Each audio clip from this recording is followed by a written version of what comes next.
আসসালামু আলাইকুম সবাইকে। ভার্সিটি এ ইউনিট ক্র্যাক করার জন্য সার্বজনীন যে মাস্টার প্ল্যানটা সবাই ফলো করে, এই প্ল্যান ফলো করলেই আশা করি তুমি তোমার ডিজায়ার যে ভার্সিটি, ধরো প্রথমত ঢাবি ক অবশ্যই ইনশাল্লাহ ক্র্যাক করতে পারবা। সেই মাস্টার প্ল্যান নিয়ে আমি আজকে A to Z তোমাদের সাথে বিস্তারিত আলোচনা করব। এই মাস্টার প্ল্যানটা আমি নিজে ফলো করতাম, আমি শিখছিলাম, তাই আমারও কাইন্ড অফ হচ্ছে যে একটা দায়িত্ব তোমাদের মাঝে হচ্ছে যে রীতিমতন এটাকে ছড়িয়ে দেওয়া বা প্রচার করা, যে আসলে কীরকমভাবে এক্স্যাক্টলি তুমি জাস্ট এই চারটা স্টেপ, রেগুলারিটি, সময়ানুবর্তিতা এবং কিছু ট্রিপস অ্যান্ড ট্যাকটিক্স, কিছু স্পেসিফিক স্ট্র্যাটেজি ফলো করলেই ভার্সিটি ক বা ঢাবি ক তোমার জন্য আর আহামরি খুব কঠিন কিছু হয়ে যাবে না বা বার্ডেন হয়ে যাবে না। ইনশাল্লাহ তুমি ভালো মতো সেটাকে ক্র্যাক করতে পারবা। চলো শুরু করি তাহলে।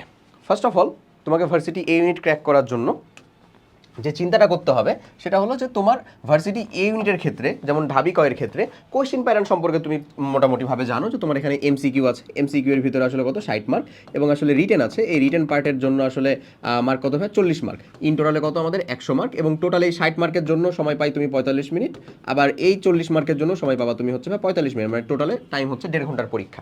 এই হচ্ছে তার বেসিক কোয়েশ্চেন প্যাটার্ন। এখন এই কোয়েশ্চেন প্যাটার্নে এমসিকিউ এর আলাদা একটা গুরুত্ব আছে। কেন কোয়েশ্চেন আসতে পারে ভাই এমসিকিউ এর গুরুত্ব আলাদা আছে? কেন আছে এমসিকিউ এর গুরুত্ব আলাদা আছে? কারণ হচ্ছে এমসিকিউতে তুমি যদি 1 থেকে 10,000 সিরিয়ালের ভিতরে না থাকো তাহলে তোমার রিটেন খাতাটা চেক করাই হবে না। পাস ফেলের হিসাবটা আমি পরে পাস ফেল রিলেটেড ভিডিও আমি দিয়েছি, আশা করি তুমি দেখছো। না দেখলে আজকে কাইন্ডলি হচ্ছে যে চেক করে অবশ্যই তুমি দেখতেও পারবা। আচ্ছা, আমাদের মানে চ্যানেলে এটা দেওয়া আছে যে পাস করার কিছু অদ্ভুত নিয়ম আছে আর কি। আচ্ছা, যাই হোক, এরপরে আসো আমি যদি একটু ক্লিয়ারলি বলি বিষয় ভাগ।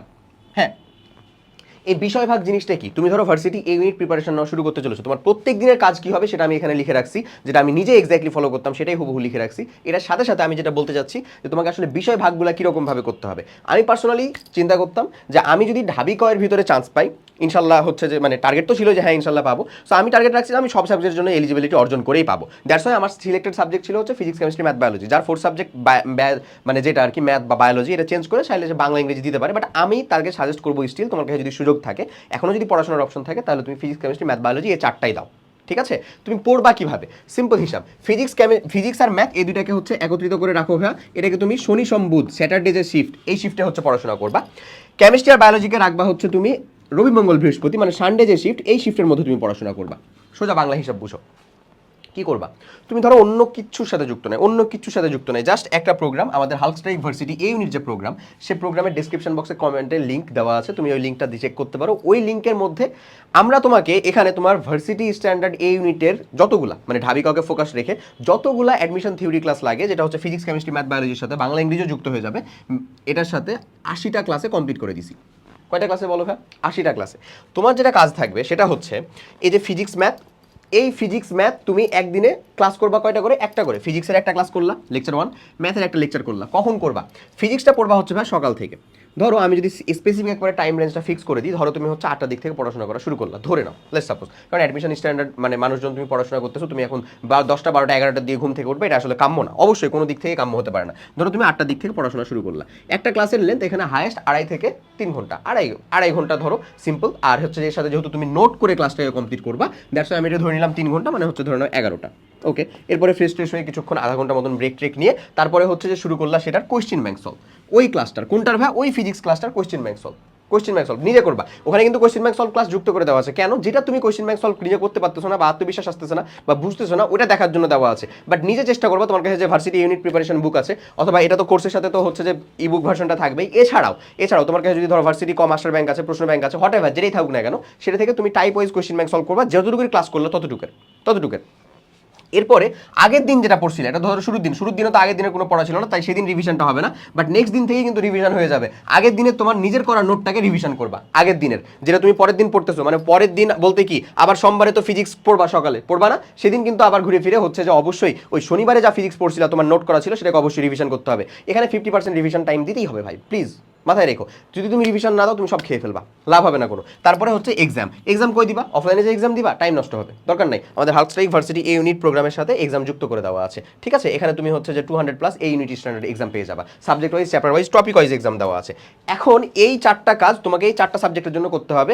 একই রকমভাবে ওই দিনই, এই শনি সোম বুধের দিনই তুমি হচ্ছে সন্ধ্যা থেকে কি শুরু করলা? হ্যাঁ, ম্যাথ শুরু করলা, আর সেম 2.5 ঘন্টা থেকে 3 ঘন্টার একটা ক্লাস কমপ্লিট করলা।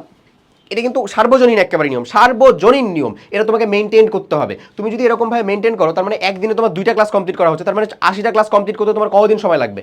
কতদিন সময় লাগবে বলো?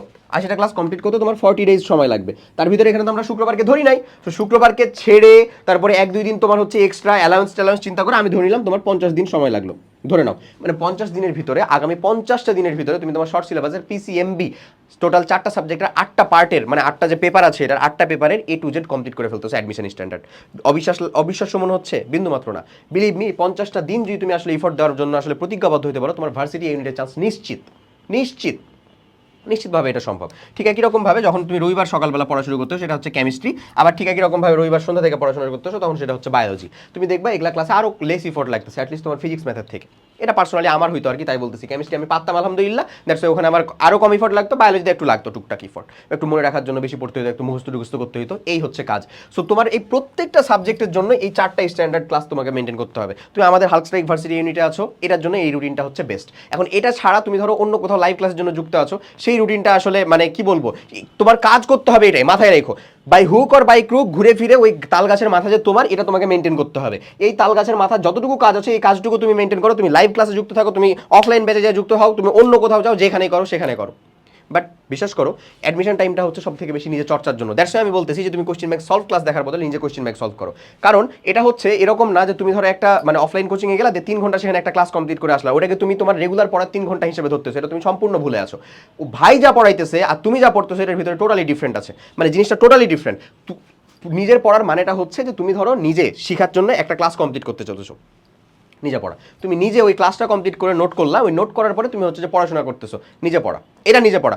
অফলাইনে যে 3 ঘন্টা ধরে একটা লেকচার শুনে, এটা নিজের পড়ার ভিতরে আসলে পড়ে না ভাই, পড়ে না। মানে এটা অনলাইন সুবিধা হওয়াতে আসলে হয়েছে। এখন অনলাইনের একটা মেইন সুবিধা, বড় অসুবিধা হচ্ছে, আমি তোমাকে 50টা দিনের মাস্টার প্ল্যানের কথা বললাম, তুমি আমার কথা শুনে 1 সপ্তাহ চলতে পারবা, 2 সপ্তাহ, 1.5 সপ্তাহ চলতে পারবা, 3 সপ্তাহে দেখা যাবে তুমি ঢিলামি করতেছো, 4 সপ্তাহে দেখা যাবে তুমি নাই, 5 সপ্তাহ তো দূরে থাক, 5 সপ্তাহে যেতে তোমাকে পাওয়াই যাবে না। তোমার ফোন আসে চাঙ্গে, তুমি ভাসতেছো গাঙ্গে, দেখা যাবে তুমি হচ্ছে করতেছো এই রিলস, ইউটিউব আর এই আর সেই, এগুলা দেখে তো আসলে কোনো লাভ নাই। হ্যাঁ, আমার চ্যানেলের সাথে যুক্ত থাকলে তুমি হচ্ছে যে ইনশাল্লাহ তুমি রেগুলার এরকমভাবে মোটিভেশনাল কথাবার্তা, এই সময় কোন জিনিসটাতে যাওয়া উচিত, রিটেন ফোকাস হওয়া উচিত নাকি এমসিকিউ ফোকাস হওয়া উচিত, কীভাবে করা উচিত, A to Z কথাবার্তা তুমি পাবা, এটা সত্য। বাট দ্য থিং ইজ, এটা তোমাকে প্রত্যেক ওই 2 মাস মানে 2 সপ্তাহ 2.5 সপ্তাহ খালি করে চালায়, তাহলে এটা আসলে দুঃখজনক। এরকমভাবে করো না। যদি মোটিভেশন দরকার হয় নিজের বাপ মায়ের দিকে তাকাও, জাস্ট নিজের বাপ মায়ের দিকে তাকাও। বুড়ে যাওয়া বাপটা হুট করে দেখবা বেড়ে পড়ে গেছে, এখনই হয়তো বা দেখতে পাচ্ছ অনেকে ভার্সিটি যে এটা হয়, অনেকে ভার্সিটি শেষ করার পরে হয়, এরা আসলে ভাগ্যবান। মেলা মানুষজন আছে যেটা কলেজ লাইফে বাপ মা হচ্ছে যে বেড়ের ভিতরে পড়ে যাওয়ার উপার্জনক্ষম থাকে না, তাদের জীবনটা কি অবস্থায়। সো ওই 2টা মানুষের সময়, শ্রম, টাকা এত কিছু ইনভেস্ট হচ্ছে, তুমি কেন সেটাকে নষ্ট করতেছো? এরকমভাবে যদি খালি গাফলতি করতে করতে নষ্ট করতে থাকো, শেষ বিচারের দিন আল্লাহর সামনে দাঁড়াতে পারবে না, এটা মাথায় রেখো, ঠিক আছে? সো এই জায়গাগুলোকে যদি চিন্তা করো, তাহলে অটোমেটিক্যালি দেখবা নিজের পড়ার জায়গাটা হচ্ছে যে বাড়তেছে, নিজের মোটিভেশনের জায়গাটা হচ্ছে বাড়তেছে, আত্মসম্মানে লাগার জন্য আত্মবিশ্বাসটাও বাড়তেছে, আত্মসম্মান ক্ষয় হওয়ার জন্য দেখবা হচ্ছে নিজের মোটিভেশনটাও বাড়তেছে। ওকে, আচ্ছা। সো আশা করি বুঝাই গেছে যে তুমি সাবজেক্ট ভাগটা কিভাবে করে, আশা করি তোমার করণীয় যে কাজগুলো, অ্যাডমিশন স্ট্যান্ডার্ড থিওরি ক্লাসটা কমপ্লিট করা, সেটার কোয়েশ্চেন সলভ ক্লাস করতে হবে না, যেটা তুমি পারতেছো না, বুঝতেছো না, সেটার জন্য করো। বাট অন্যটার জন্য তুমি নিজে কোয়েশ্চেন ব্যাংকটা সলভ করো, নিজে কোয়েশ্চেন ব্যাংকটাকে ধরো, তারপরে হচ্ছে রিভিশন, আগের দিন যেটা পড়ছিলে, এবং হচ্ছে এক্সাম দেওয়া। এখন আরও কিছু বিষয় তোমার মাথার ভিতরে থাকা উচিত, সেটা হচ্ছে হ্যান্ড ক্যালকুলেশনে ফোকাস হতে হবে তোমাকে, টু মাচ হ্যান্ড ক্যালকুলেশনে ফোকাস থাকতে হবে। কারণ কি ভাই, কারণ এখানে তোমার কেমিস্ট্রি আর বায়োলজি এই 2 জায়গা থেকেই থাকবে হচ্ছে থিওরিটিক্যাল কোয়েশ্চেন, বাদ বাকি ফিজিক্স আর ম্যাথের ক্ষেত্রে ম্যাক্সিমাম কোয়েশ্চেনই থাকবে হচ্ছে হ্যান্ড ক্যালকুলেশন রিলেটেড। সো তুমি আসলে হ্যান্ড ক্যালকুলেশনকে আলাদা একটা প্রায়োরিটি দিচ্ছ না, টোটাল ভোগাস চিন্তা ভাবনা করে আসো যে যা আছে মেডিকেল প্রিপারেশন নিচ্ছি, যেমন অমনি হচ্ছে যে কমপ্লিট করে ফেলবো, তাহলে তোমার জন্য দুঃখজনক বিষয়টা, কারণ অলরেডি কিছু মানুষজন হ্যান্ড ক্যালকুলেশনের প্রিপারেশন নিচ্ছে। তাই তুমি যদি না নাও, তুমি পিছায় যাবা, সিম্পল অ্যাজ ইউজুয়াল, সহজ হিসাব। বেসিক থেকে প্রশ্ন, এটা হচ্ছে বিশেষ করে রিটেন যে অংশটা, এমসিকিউ তো থাকেই, রিটেন যে অংশটা সেখানেও বেসিক থেকে কোশ্চেন হয়। এই যে হচ্ছে তোমাকে প্রমাণ করতে যায় যে লিমিট, এটা আমার বেলায় আসছিল, limit x tends to 0 sine x by x, এটার মানটা হচ্ছে 1, এটা প্রমাণ করো। আরে ভাই, এটা প্রমাণ করতে যাওয়াটার জিনিস তো এটা আমরা সূত্র হিসেবে ইউজ করছি, মানে অন্তরীকরণের একেবারে লিমিটেড চ্যাপ্টারে। প্রমাণ করতে যাওয়া কয়জন করছে? সাধারণত করে না। বাট এই টাইপের কোয়েশ্চেনগুলো কিন্তু চলে আসে। সো বেসিক থেকে যেহেতু প্রশ্ন হবে, তাই ক্লাসের লেকচারে ভাইয়া যেগুলোকে বলতেছে এগুলো বেসিক, এগুলো গুরুত্বপূর্ণ, সেগুলোকে বেশি ভালো করে ফোকাসড হও, সেগুলোকে ভালো করে কমপ্লিট করো, ঠিক আছে? ওকে, এরপর আসি এমসিকিউ আলাদা করে প্রস্তুতি। কেন? সেভিয়ার সাবজেক্ট থাকে একটা এমসিকিউ এ। এক্ষেত্রে তুমি যদি আসলে বায়োলজি না দাগাও, তাহলে বলবো তোমার সেভিয়ার সাবজেক্ট হচ্ছে কেমিস্ট্রি। যদি বায়োলজি দাগাও, তাহলে সেভিয়ার সাবজেক্ট হচ্ছে কেমিস্ট্রি প্লাস বায়োলজি। হোয়াই? জিজ্ঞাসা করতে পারো। কারণ তুমি একটা এমসিকিউ এর জন্য সময় পাবা হচ্ছে 45 সেকেন্ড, উইদাউট ক্যালকুলেটর 45 সেকেন্ডে একটা এমসিকিউ সলভ করা 4টিখানি কথা না, সোজা বাংলা কথা। যদি থিওরিটিক্যাল কোয়েশ্চেন হয় এবং সেটা যদি উত্তর করতে পারো, তাহলেই কেবলমাত্র সেই কোয়েশ্চেনটা 10 সেকেন্ডের ভিতরে সলভ করা সম্ভব, মানে হচ্ছে যে গোল্লা ভর্ট করা সহ। ওকে, তাহলে তুমি একমাত্র কেমিস্ট্রি আর বায়োলজি ছাড়া অন্য কোথায় থিওরিটিক্যাল কোশ্চেনের মানে ক্রাউডিংটা বেশি পাবা? অবশ্যই কেমিস্ট্রি আর বায়োলজিতেই পাবা। দ্যাটস ওয়াই সেভিয়ার সাবজেক্ট থাকে। তো এই জন্য এমসিকিউর জন্য যদি আলাদাভাবে প্রিপারেশন নাও, তাহলে এই কেমিস্ট্রি আর বায়োলজিতে ধরো হচ্ছে যে মানে যে টাইমটা তুমি সেভ করতে পারবা, ওটা কিন্তু তুমি ঠিকই আবার হচ্ছে ওই যে ম্যাথ আর ফিজিক্সের ভিতরে চাইলে যে ইমপ্লিমেন্ট করতে পারবা বা ইনভেস্ট করতে পারবা। ঠিক আছে, তাই এমসিকিউর জন্য আলাদা প্রিপারেশনের ওই সেভিয়ার সাবজেক্ট দুইটাকে কাউন্টার নিতে হবে। আমার ক্ষেত্রে ওই দুটোই ছিল, কেমিস্ট্রি আর বায়োলজি সেভিয়ার সাবজেক্ট। আমি খুব ভালো মতন এই দুটো আগে কমপ্লিট করতাম। ওকে, এরপরে চলে আসো দুর্বল সাবজেক্ট ফোকাসড। আমার ক্ষেত্রে দুর্বল সাবজেক্ট আরেকটা ছিল ভাই biology.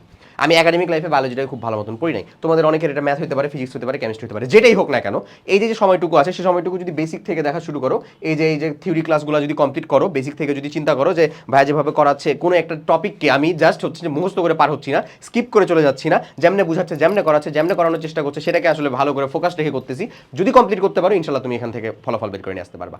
So it's totally up to you, এটা সম্পূর্ণ তোমার উপরে, তুমি কীরকমভাবে এটাকে নিচ্ছ, চিন্তা করছো, দেখছো, কমপ্লিট করতেছো। আর জাস্ট যে বিষয়গুলোর কথা বললাম এক্সট্রাভাবে সেগুলো মনে রাখার যদি চেষ্টা করো, এবং এই আজ থেকে এখন থেকে যদি আসলে প্রিপারেশন নেওয়া শুরু করো, প্রত্যেকটা জায়গাতে আমাদের ফ্রি গ্রুপ সাপোর্ট আছে, তুমি ডিসক্রিপশন বক্স বা কমেন্ট বক্সের লিঙ্কও পেয়ে যাবা গ্রুপের।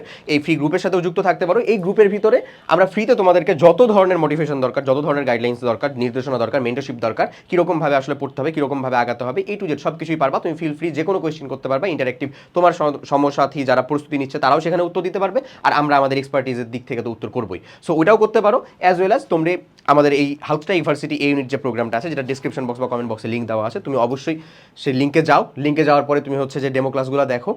ডেমো ক্লাসগুলো দেখলে তুমি নিজেই বুঝতে পারবা যে আমি যে প্ল্যানটা দিলাম সেটার সাথে সেটা কতটা সুন্দরভাবে আসলে মিলে যায়। এবং এই জিনিসটা যদি জাস্ট কমপ্লিট করতে পারো 50টা দিনের ভিতরে, যদি তুমি তোমার একাডেমিক অ্যাডমিশনের যে প্রয়োজনীয়তা মানে একাডেমিক অ্যাডমিশনের যে প্রিপারেশনটা সেটা কমপ্লিট করতে পারো, তাহলে ভাই তোমার মেডিকেল ভর্তি পরীক্ষার আগেই তুমি মিনিমাম 2বার রিভিশন দিতে পারবা, মিনিমাম 2বার, ঢাবি পরীক্ষার আগে মিনিমাম 4বার, ইনশাল্লাহ। কথা বোঝা গেছে? সো আশা করি ইনশাল্লাহ কমপ্লিট করতে পারবা। লাইভ ক্লাস বা হচ্ছে যে মানে সামনে যে হচ্ছে পড়াশোনা, এই জায়গাটা থেকে যদি একটু বিরত থাকতে পারো, কীরকমভাবে যে তোমাকে ওনারা কিন্তু লাইভ ক্লাস বা হচ্ছে যে ওই যে ধরো সামনে যে হচ্ছে যেটা পড়াশোনা, অফলাইনের পড়াশোনা, এখানে একটা জিনিস হয় যে আমি তোমাকে মানে নখদর্পণে দেখতে পাচ্ছি আর কি। আর এই অনলাইনের বিষয়টা হচ্ছে তুমি আমার প্রোগ্রামে যুক্ত হইলা, এরপরে ধরো তুমি পড়তেছো কিনা এটা আমি দেখতেছি না। জাস্ট এই একটা জায়গাতে যদি তোমাকে নিজেকে কন্ট্রোল করতে পারো, তাহলে তোমার জন্য অনলাইনটা সব দিক থেকে বেস্ট, সব দিক থেকে। ওই একেবারে ওই সেম কোয়ালিটিফুল ক্লাসগুলো তুমি যেমন করতেছো, একেবারে প্রান্তিক অঞ্চলে বসে থাকা একটা টিনের চালে বসে থাকা একটা স্টুডেন্টও সেই ক্লাসই করতেছে, ও স্বপ্ন দেখে ও ঢাবিতে চান্স পাবে, ইনশাল্লাহ পাবে। ও যদি ইফোর্ট দেয়, পরিশ্রম থাকে, নিয়ত সৎ থাকে, বা আমার দোয়া থাকে তার সাথে, তার চান্স কেউ ঠেকাতে পারবে না। তো মাস্টার প্ল্যান বা ক্র্যাক করার জন্য যে আসলে প্ল্যানটা দরকার সেটা আসলে এইরকমই, অ্যাজ ইউজুয়াল, সার্বজনীন। এটা সব সময়ই ছিল, 10 বছর আগে ছিল, এখনও থাকবে, সামনেও হবে। আশা করি বুঝতে পারছো। জিনিসটাকে নিজের রুটিনের মতন করে সাজিয়ে নিয়ে আসলে পড়াশোনাটা শুরু করো। কোনো প্রবলেম বা ডিফিকাল্টিস ফেস করলে কমেন্ট করে জানাতে পারো, আমরা চেষ্টা করবো সেটা সলভ দেওয়ার। আর দেখা হবে পরে কোনো একটা ভিডিওতে। টিল দেন সুস্থ থাকো, আল্লাহ হাফেজ, আসসালামু আলাইকুম।